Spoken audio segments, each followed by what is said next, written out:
கருவறைதான் மனதால் நானும் அன்னையே மறவேன் என்று முன்னையே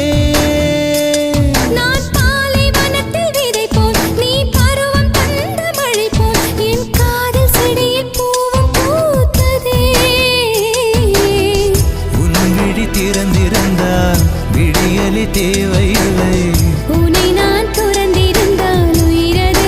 சொந்தமில்லை இத்தனையும் இனி கிடைக்குமா கிடைக்கும் கிடைக்கும் நான் கூட சொல்கிறேன் அழகே பிரம்ம